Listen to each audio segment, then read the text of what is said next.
আমাদের আত্মীয় স্বজন যারা মারা যায় আমরা দেখি যে অনেক সময় বেশিরভাগ মহিলারা বিলাপ করে কাঁদে। খুব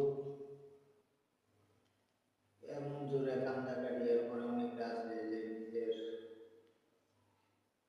দেহকে আঘাত করা শুরু করে, মুখের মধ্যে চড়ায় থাপা, মৃত ব্যক্তি মারা গেছে দেখে।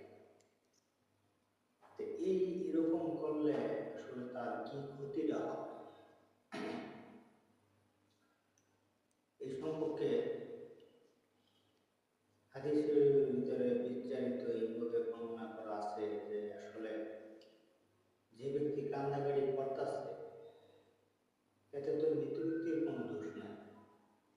কারণ মৃত ব্যক্তির তো এটা আল্লাহর হুকুমে সে দুনিয়া থেকে চলে গেছে, ইচ্ছা করে তো আসলে যায়।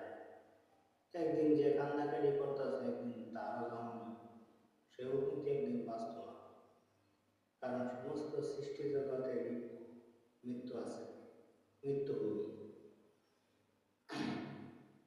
আসলে এইভাবে কান্নাকাটি করার কারণে যে কাঁদতেছে এর কি ক্ষতিটা হবে?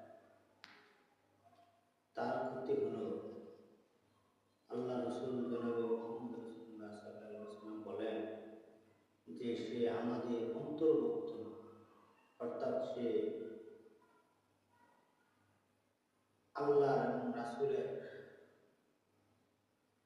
যে পছন্দ খাস বান্দা, এরকম একটা খাস বান্দা হওয়ার যোগ্যতা সে হারিয়ে ফেলছে। সে কখনো আল্লাহ এবং আল্লাহ রাসূলের মহব্বত পাইত না, ভালোবাসা পাইত না।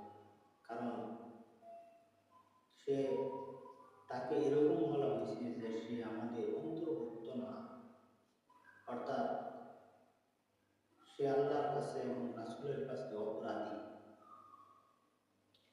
সে ইসলামের বিধিবিধান মানে না, সে দ্বীনের কোরআনের হাদিসের বিপরীত কাজ করছে। সে এইরূপ করার কারণে আসলে এরকম যারা করতেছে এবং যারা করে তারা যেন আর ভবিষ্যতে যেন কোনো মৃত্যু মরলে যেন এরকম না করে। আর তারা এখনো মানে করে নাই, তারা যেন এই হাদিসটা জানার পরে তারা যেন নিজের কন্ট্রোল রাখে। আত্মীয় স্বজন তো এটা আপনজন, তো মনে কষ্ট লাগে স্বাভাবিক, কিন্তু তার মানে ধৈর্য ধারণ করা। হ্যাঁ, এমনি মহব্বতে এমনি চোখ দিয়ে পানি পড়বে টক টক করে, কিন্তু কোনো মহব্বতে চিৎকার করে বিলাপ করে কান্নাটা, এটা তার এমন এক ক্ষতি যে সে রাসূলের সাহাবায়ে কেরামদের দলভুক্ত না, সে দলের বাইরে বিপরীত। এই দলের ভিতরে যদি না থাকে ইঙ্গিত দেওয়া হলো যে তাহলে সে যেরকম কাফের, মুনাফিক, মুসলমান, যেরকম ঈমান হারা ব্যক্তি, বেদীন, এইরকম শয়তানের দলভুক্ত সে হয়ে গেল। তাই সে আল্লাহ এবং আল্লাহ রাসূলের মহব্বতের হতে পারল না, সে শয়তানের দলভুক্ত হয়ে গেল। এই জন্যে আমরা যারা করছি তওবা করি, প্রতিজ্ঞা নেই জীবনে আর এরকম করবো না।